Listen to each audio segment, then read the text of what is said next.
Next हमारा topic है migration. Migration क्या होता है? Migration refers to the movement of people from one place to another either within a country. लोग एक जगह से दूसरी जगह जाते हैं या तो कंट्री के अंदर, बेसिकली होता है rural to urban, across national border, एक कंट्री से दूसरी कंट्री में। क्यों जाते हैं? In search of jobs, study, ये सारे काम करने के लिए। माइग्रेशन जो है वो कॉम्प्लेक्स फेनोमेना है, बहुत समझ नहीं सकते, जटिल है, जिसमें बहुत सारे फैक्टर्स हैं, economic, social, political, environmental, substances. Economic मतलब पैसे से रिलेटेड, सोशल मतलब आप जो रहते हैं, आपका कोई रिलेटिव रहता है या आपकी कोई जान पहचान, पॉलिटिकल मतलब गवर्नमेंट वगैरह, और इन्वायरमेंटल सर्कमस्टेंसेस, अब कहीं बाढ़ आ गई, कुछ आ गया तो आपको दूसरी जगह जाना ही पड़ेगा।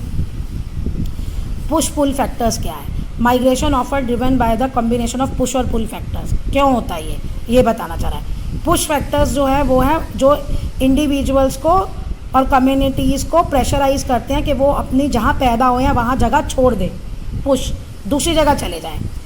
क्यों? गरीबी के कारण, जॉब अपॉर्चुनिटीज़, जो वहाँ जॉब नहीं मिली जहाँ वो रहते हैं, पॉलिटिकल इंस्टेबिलिटी है, जैसे अफगानिस्तान में पॉलिटिकल इंस्टेबिलिटी आई थी अभी तालिबान के आने के बाद, बहुत सारे लोग कंट्री छोड़ के चले गए थे। कॉन्फ्लिक्ट, झगड़े, जैसे रूस और यूक्रेन का चल रहा है तो कंट्री छोड़ के चले गए। नेचुरल डिज़ास्टर होता है और इन्वायरमेंटल डिग्रेडेशन, ठीक है, इस वजह से लोग वहाँ से चले जाते हैं। तो ये है आपका पुश फैक्टर्स, धक्का दिया। पुल फैक्टर्स क्या है? अट्रैक्ट करना। अब वो अलग हो गए ना आपके पुल फैक्टर्स, यानी पुल फैक्टर्स मतलब आप किस जगह जा रहे हैं, तो are factors that attract migrants to a particular destination, दूसरी जगह जाते हैं। पुश मतलब उन्होंने छोड़ दिया। क्यों छोड़ी अपनी जगह? अब वो कहाँ जाएंगे, तो वो कहाँ जाने के लिए कौन कौन से फैक्टर्स देखेंगे, वो पुल फैक्टर्स है। भैया वहाँ पे जॉब है या नहीं है? अगर जिसने जॉब के लिए छोड़ा है कि उसको उस अपनी जहाँ वो रहता है कोई भी पर्सन, उसको वहाँ जॉब नहीं मिल रही, वो दूसरी जगह जाएगा तो वहाँ देखेगा ना कि जॉब है या नहीं है। ऐसे ही थोड़ी कहीं भी चला जाएगा वो अपनी जगह छोड़ के। हायर वेजेस, तनख्वाह ज़्यादा हो, लिविंग कंडीशंस अच्छी हो, एजुकेशनल अपॉर्चुनिटीज़ अच्छी हो, पॉलिटिकल स्टेबिलिटी हो और फैमिली रीयूनिफिकेशन हो, जहाँ वो अपनी फैमिली से भी मिल सके। अब है टाइप ऑफ माइग्रेशन। दो तरह का माइग्रेशन होता है। टेम्परेरी माइग्रेशन मतलब ये माइग्रेशन जो है दूसरे प्लेस पे जाते हैं कुछ ही टाइम पीरियड के लिए, जैसे सीजनल वर्क है, एजुकेशन पर्पस के लिए आप जाते हो, 2-3 साल आप बाहर पढ़े और वापस अपने कंट्री आ गए। टेम्परेरी एम्प्लॉयमेंट कॉन्ट्रैक्ट, अब कोई लोग जॉब भी करते हैं तो कंपनीज़ भेजती है ना 1-2 साल के लिए कि भाई आपको यूएसए जाना है, आपको जर्मनी जाना है, तो वो उतने पीरियड के लिए जाके वापस आ जाते हैं। परमानेंट माइग्रेशन मतलब आप वहीं रह जाते हैं जहाँ आप नए प्लेस में गए। परमानेंट माइग्रेशन जो है इन्वॉल्व्स इंडिविजुअल्स और family relocating to a new place with the intention of settling there permanently. वो दूसरी जगह जाते हैं इस इच्छा के साथ कि वो वहाँ पे ही रहेंगे। दिस में occur due to better economic opportunities and family reunification. अब जैसे जिसका मान लो बच्चे हैं, बाहर है, वो बाहर जॉब करता है और बच्चा बाहर ही रह रहा है, तो माँ बाप भी बाहर चले जाएंगे, या कोई और ब्रदर सिस्टर है वो आपस में बुला लेते हैं कि वहीं पे रहेंगे वो। अब है फोर्स माइग्रेशन। फोर्स माइग्रेशन क्या है? जब इंडिविजुअल को कंपेल किया जाता है कि अपना घर छोड़ दे due to persecution, conflict, human right abuses, environmental disaster, this include refugee and internally displaced persons. देखो अब ये क्या है, फोर्स वाला माइग्रेशन क्या है? फोर्स माइग्रेशन ये होता है जब उसे कंपेल किया जाता है कि वो अपना घर छोड़।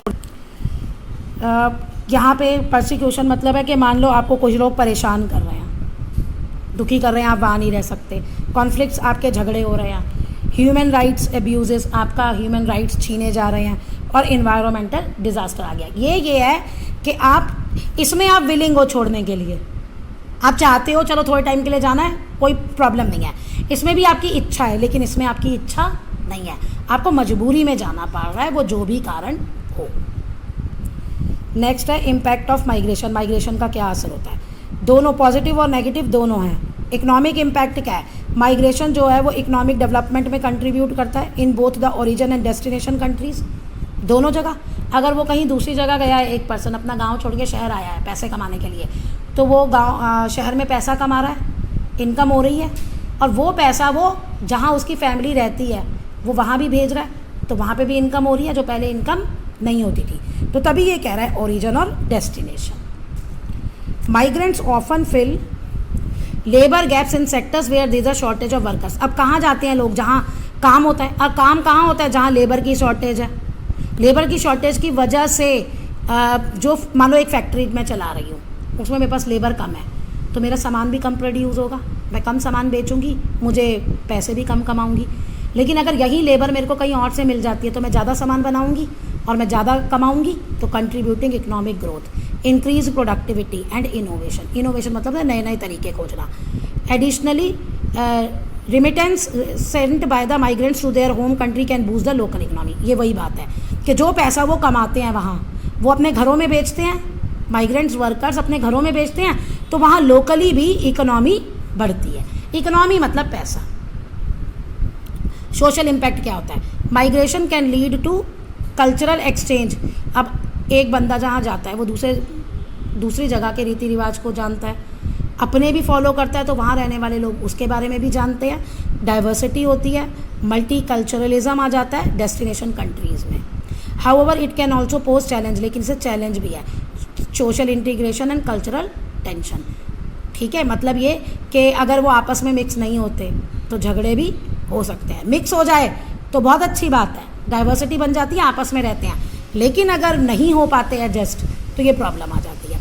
In the places of origin migration can result in loss of skilled individual. अच्छा, अब ओरिजिन जहाँ जगह थी वो बंदा काम कर सकता था, लेकिन वहाँ उसे काम नहीं मिला, वो दूसरी जगह जा रहा है, तो उससे क्या होगा?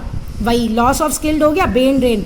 ब्रेन ड्रेन ये होता है कि आप पढ़ तो इंडिया में रहे हैं, इंडिया के कॉलेज में पढ़ रहे हैं, पैसा इंडिया का लग रहा है, गवर्नमेंट स्कूल्स में तो कम फीस होती है ना कॉलेजेस में, और कमा आप कहीं बाहर जाके रहे हैं, तो दूसरी कंट्री को कमा के दे रहे हैं। पढ़ के यहाँ गए, पैसा इंडिया का खर्च हुआ, लेकिन कमा आप दूसरी कंट्री में गए हैं, तो ये बहुत वो है। और social dislocation for families left behind. अब जिनको पीछे छोड़ जाते हैं उन पे भी तो बुरा असर होता है ना। जो बच्चा चला गया भाग, अपनी माँ बाप को छोड़ गया, तो अब है पॉलिटिकल इम्पैक्ट क्या होता है? Migration have political implication. कैसे? डोमेस्टिकली और इंटरनेशनली। जिस कंट्री में माइग्रेशन हुआ, एक कंट्री से दूसरी कंट्री गया बंदा, दोनों कंट्री पे पॉलिटिकल असर होता है। Influence debates on immigration policies.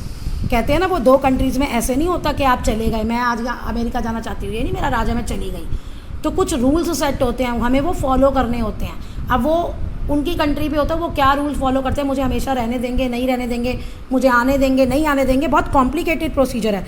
तो वही सारी पॉलिसीज़ होती हैं। बॉर्डर कंट्रोल है, सिटीजनशिप, सोशल कोहेशन, फोर्स होता है कोहेशन मतलब कि क्या हमें दबाव डाल रहा है। माइग्रेशन के जियो पॉलिटिकल कॉन्सेप्ट्स भी होते हैं। Countries dealing with issues such as refugee flow, human trafficking and crime. यानी जब ये रिफ्यूजीज़ जाते हैं यूक्रेन से, जब पोलैंड के बॉर्डर पे और उधर आप नेबरिंग कंट्रीज़ के बॉर्डर पे गए थे, तो ये आया था कि वो इंसानों को बेच रहे हैं, क्राइम हो रहा है, क्योंकि वो बेचारे मजबूर हैं। तो ये सब चीज़ें भी होती हैं। और ये आपका जियो पॉलिटिकल कॉन्सिक्वेंसेस भी होता है, जोग्राफी भी चेंज हो जाती है। यूरोपियन कंट्रीज़ में रिफ्यूजी की वजह से इतने सारे मुस्लिम आ चुके हैं ना कि उनका जो कंपोजिशन है ना, एथनिक कंपोजिशन, वो चेंज हो चुकी है यूरोपियन कंट्रीज़ की। एथनिक कंपोजिशन मतलब कितनी भाषा बोलने वाले, कैसे धर्मों के अलग अलग जो डाइवर्सिटी है, किस तरह के कितने % लोग रहते हैं।